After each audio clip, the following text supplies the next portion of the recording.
ప్రజల్ని మోసం చేస్తే కేరాఫ్ అడ్రస్ వైసీపీ అరాచకం చేయటం కోసమే వైసీపీ అధికారంలోకి వచ్చింది.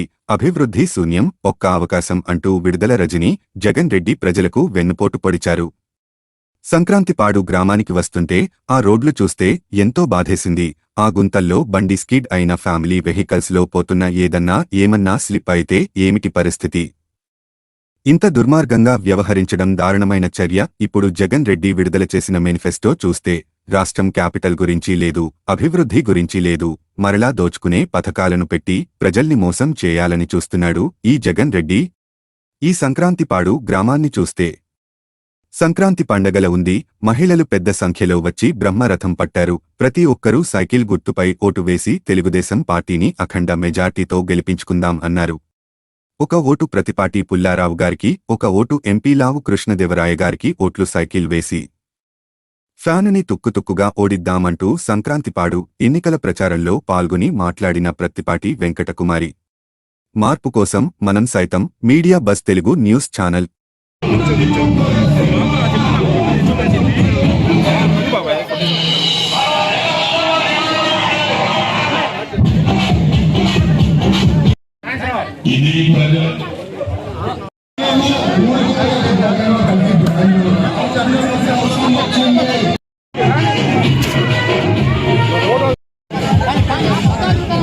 ఇటు చూడండి అమ్మా.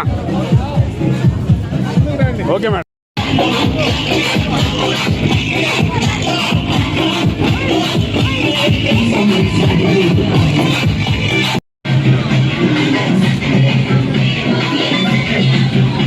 తిరుగుతున్నారా మీరందరూ ఈ రోడ్డు మీద అని చెప్పి చాలా బాధేసింది. మనం వేసిన రోడ్లు తప్పితే ఈ 5 సంవత్సరాలు చిన్న అభివృద్ధి కూడా చేసిన పాపాన పోలేదు. గ్రామాలన్నీ కూడా అభివృద్ధికి నోచుకోకుండా కేవలం ఓటు బ్యాంకుగా ఓటు వేయించుకొని అడగడానికి మాత్రమే వచ్చారు, కానీ గ్రామాల అభివృద్ధికి మాత్రం ఏమీ చేయలేదు వాళ్ళు. విడుదల రజని జగన్ ఒకసారి చూద్దామనే దాంట్లో విడుదల రజని బీసీల అమ్మాయినని, నేను ఈ ఊరు అమ్మాయినని చెప్పుకొని ఒకసారి ఓటేసి వాళ్ళు గెలిపించుకున్నాక ఏ ఊరు గ్రామాన్ని కూడా వాళ్ళు ఒక్కసారి సందర్శించి మీ సమస్యలు ఏంటని అడిగిన పాపాన బాలేదు. ఒక్కసారి మోసపోయారు, దయచేసి మళ్ళా మోసపోవద్దు. ఇది చిలకలూరుపేట టీడీపీ, జనసేన, బీజేపీ కూటమి 3గా కలిసిన ఎన్నిసార్లు పవన్ కళ్యాణ్ విమర్శించినా కానీ బిగ్గినెట్తో పవన్ కళ్యాణ్ గారు జనసేన, టీడీపీ, బీజేపీ పొత్తు కావాల్సిందేను, మన ముగ్గురు ఐక్యంగా ఎదుర్కోవాల్సిందని జగన్మోహన్ రెడ్డిని ఎన్ని కుయుక్తులు పండినా, ఎన్ని మనకి సఖ్యత లేకుండా చేయదలిచినా కానీ అన్నిటికీ తను ఓర్చుకొని ఇవాళ పొత్తుంటేనే ఎదిరించగలవని చెప్పి చాలా రాజకీయ నాయకుడిగా పరిణితి చెందిన వ్యక్తిగా ఇవాళ కూటమిని ఏర్పరిచారు. ఈ కూటమిని ఎదుర్కొనడానికి మనమందరం ఒక రాముడి ఎలాగైతే కనుక ఒక రావణాసురుడి మీద అవతారం ఎత్తి రాముడు, సీత, వానరులు అందరూ లక్ష్మణుడు కలిసి ఒక రావణాసురుడిని ఎదిరించబోతున్నాం. ఇది ఒక మహా సంగ్రామం లాగా ప్రతి ఒక్కళ్ళు ఒక సైనికుల్లాగా పోరాడి రావణాసురుని 10 తలలు విరిచేసినట్టుగా జగన్ ఒక అధికార మదాన్ని మన అందరం కూడా పోకటి వేడితో తుంచేయాలని కోరుకుంటున్నాను.